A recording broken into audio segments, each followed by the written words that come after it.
Dans cette vidéo, nous allons exécuter la première phase de notre procédure de traduction, c'est-à-dire que nous allons créer l'internationalisation de notre thème. Ici, je suis positionné sur un site avec un thème quelconque. C'est un embryon de thème, un modèle que j'ai réalisé.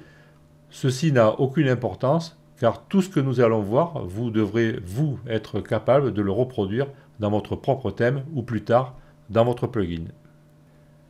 Bien sûr, je rappelle que cette série n'est pas destinée aux débutants. Vous devez déjà être capable de réaliser entièrement un thème et éventuellement un plugin dont vous connaissez toutes les étapes pour réaliser un thème. Et bien sûr, je ne vais pas revenir dessus, je ne vais pas les expliquer. Quand on va se promener dans le thème, je suppose que vous connaissez le fonctionnement du code et compagnie. Ici, je suis positionné dans l'éditeur de code au niveau de mon thème qui s'appelle LG Sample ici. Voici le thème que je vais utiliser et nous allons commencer à voir les étapes que nous devons réaliser afin de préparer la traduction, c'est-à-dire la première phase de réaliser l'internationalisation. Je vais me rendre dans un premier temps au niveau du fichier style.css ici. Dans mon cas, j'utilise Sass sur ce site. Je devrais ici aller dans la partie Sass et au niveau de mon fichier, je vais regarder ici mon en-tête. Mais vous, suivant votre cas, soit vous allez vous positionner directement sur le fichier style.css si vous le faites directement sans passer par Sass. Mais dans le cas où vous utilisez Sass, bien sûr, il faut le régler au niveau du fichier Sass. J'ai donc vérifié que mon système de surveillance des fichiers Sass était en route. Ici, je travaille avec Live Sass. Et si je me positionne ici dans le fichier style.scss, c'est-à-dire le fichier Sass, si je modifie un élément et si je sauvegarde, je vais avoir maintenant au niveau du fichier style.css ici une modification répercutée. Donc je reviens en arrière, j'efface ce que j'ai fait et je re-sauvegarde. Suivant comment vous procédez, vous devez être capable de gérer votre fichier style. Et maintenant nous allons voir ce qu'il doit contenir. Dans un premier temps, il faut déclarer un texte domaine. Alors, je vois ici que ça a déjà été fait, bien sûr, puisque j'avais préparé mon thème. On va définir le nom du texte domaine et le plus souvent, en général, par convention, on va se caler sur le nom du thème et on reprendra le nom du dossier ou le nom du thème simplifié. Donc là, j'ai choisi LG Sample. C'est tout à fait arbitraire, mais l'usage veut qu'on reprenne souvent le nom du thème et le nom du dossier. Ce texte domaine ne doit contenir en principe que des caractères minuscules et on doit utiliser uniquement le tiret, c'est-à-dire le signe moins, comme séparateur. On ne doit pas utiliser l'underscore. Donc ça, c'est la première étape. On doit définir un texte domaine. Si je reviens ici sur la page de WordPress concernant l'internationalisation, on va vous expliquer ça un peu plus bas en vous parlant du texte domaine. Donc je vous conseille de lire cette page. Et vous voyez qu'ici, on définit le texte domaine, comme je viens de le faire. Mais on peut aussi définir un domaine path, c'est-à-dire un chemin dans lequel vont être stockés les fichiers de traduction. Ce n'est pas obligatoire car, par défaut, WordPress va chercher un dossier qui s'appelle Languages. Donc il suffit de créer ce dossier. S'il existe, WordPress va le trouver et détecter les fichiers qui sont à l'intérieur. Mais vous pourriez l'appeler autrement. Vous pouvez l'appeler Tartuffe si vous voulez. À ce moment-là, si vous lui donnez un nom différent, il faudra le spécifier ici dans le fichier style.css dans l'entête avec la clé domaine path. Mais on peut aussi bien, si on veut lever toute ambiguïté, le déclarer avec le nom par défaut. D'ailleurs, je vais le faire. Je vais prendre cette chaîne ici, CTRL-C. Je vais revenir dans mon code et je vais la rajouter ici dans l'entête du fichier style.css, comme ceci. De cette façon, on n'aura plus aucune ambiguïté.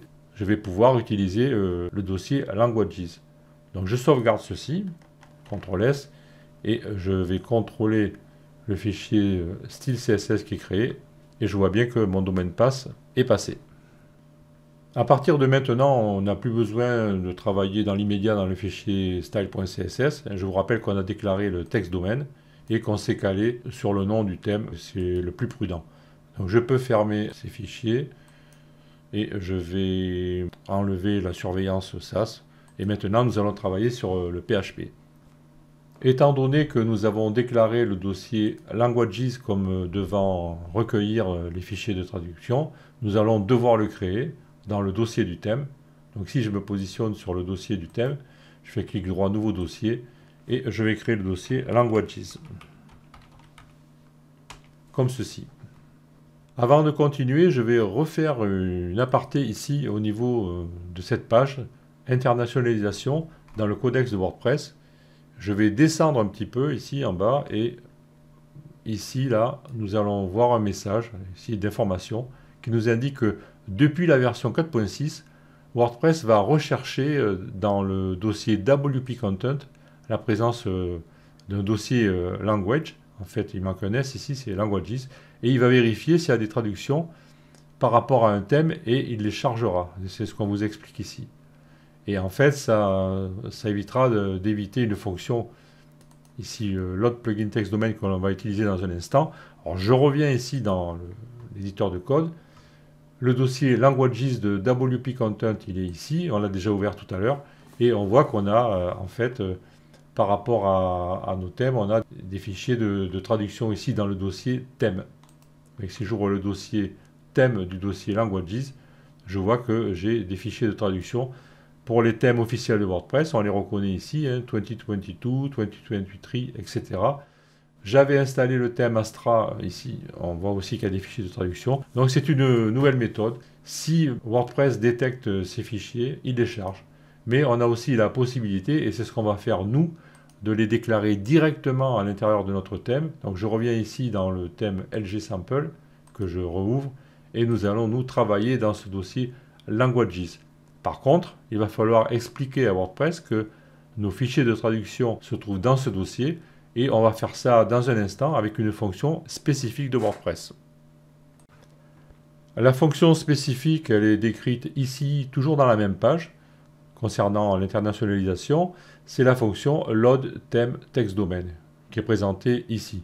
Il existe un équivalent pour les plugins, mais dans un premier temps, on va utiliser la fonction load theme text domain.